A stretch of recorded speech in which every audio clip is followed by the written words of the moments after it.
गडचिरोली जिल्ह्यातील धानोरा तालुक्यात वसलेलं झाडापापडा निसर्ग, इतिहास आणि श्रद्धेनं भरलेलं एक अद्भुत ठिकाण. मी आणि सर आज निघालो होतो या प्रसिद्ध पहाडीचा अनुभव घ्यायला. धानोरा ते पेंढरी असा जवळपास 30 किलोमीटरचा प्रवास सुरू झाला. पण रस्ता इतका खराब होता की प्रत्येक वळणावर प्रवासाची खरी परीक्षा सुरू होती. वाटेत अनेक ठिकाणी आदिवासी बांधव पाना तोडणी करताना दिसले. सध्या पाना तोडणीचा सीझन सुरू असल्यामुळं संपूर्ण जंगल परिसरात लोकांची धावपळ सुरू होती. त्या रस्त्यावरून जाताना जंगलातील जीवन किती कठीण असतं याची जाणीव होत होती. रस्त्यात आदिवासी बांधवांची स्मशानभूमी दिसली, शांत पण अनेक वर्षांचा इतिहास सांगणारी. पुढे पेंढरीहून 6 किलोमीटर अंतर पार करून आम्ही झाडापापडा गावात पोहोचलो. सर्वप्रथम देवांश भाऊंच्या घरी गेलो. थंड पाणी पिलो, चहा घेतला आणि थोड्या गप्पांनंतर त्यांच्यासोबत पहाडी चढायला सुरुवात केली.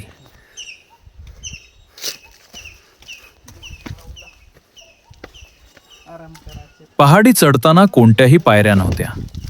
मोठमोठे दगड, घसरडी वाट आणि आजूबाजूला घनदाट जंगल.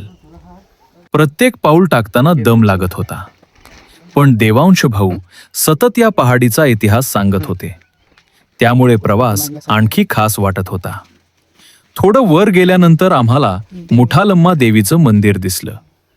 स्थानिक आदिवासी बांधवांचं अत्यंत श्रद्धेचं ठिकाण. मंदिरात दर्शन घेतलं, प्रणाम केला आणि थोडा वेळ विश्रांती घेत पुढच्या प्रवासाला सुरुवात केली. वर चढताना अनेक गुहा दिसल्या.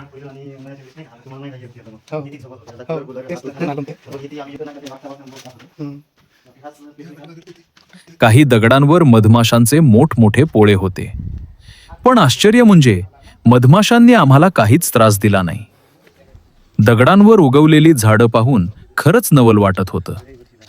जणू निसर्गानं स्वतःच इथला इतिहास जिवंत ठेवलाय. गुहेमध्ये गेल्यावर थंडावा इतका होता की जणू एसीच सुरू आहे असं वाटत होतं. आत वटवा घोडे आणि त्यांची विष्ठा होती, त्यामुळे थोडी भीतीही वाटत होती. पण त्या गुहांमध्ये पूर्वीच्या आदिवासी लोकांच्या खुणा आजही पाहायला मिळतात. स्थानिक लोक सांगतात की पूर्वी इथे जमीनदारी होती आणि अनेक लोक या ठिकाणी येत असत. जेव्हा आम्ही पहाडीच्या टोकावर पोहोचलो तेव्हा संपूर्ण गाव अगदी छोटंसं दिसत होतं.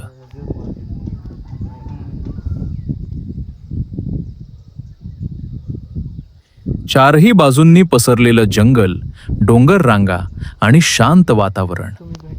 तो नजारा शब्दात सांगणं खरंच अशक्य आहे. आम्ही तिथे थोडा वेळ बसलो, निसर्गाचा आनंद घेतला, काही फोटो काढले आणि व्हिडिओ शूट केले.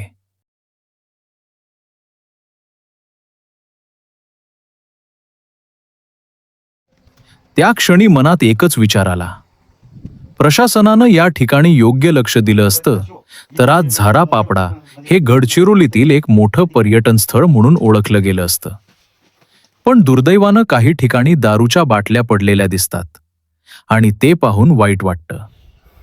तरीही या भागाचं खरं सौंदर्य अजूनही जिवंत आहे, कारण इथे अजूनही पर्यटनाची गर्दी नाही. निसर्ग अजूनही तितकाच स्वच्छ, शांत आणि सुंदर आहे. जर तुम्ही कधी झाडापापडाला भेट दिली तर या निसर्गाचा आदर करा, स्वच्छता राखा आणि स्थानिक परंपरांचा मान ठेवा. कारण झाडापापडा ही फक्त एक पहाडी नाही, तर गडचिरोलीच्या इतिहासाची, श्रद्धेची आणि निसर्ग सौंदर्याची जिवंत ओळख आहे.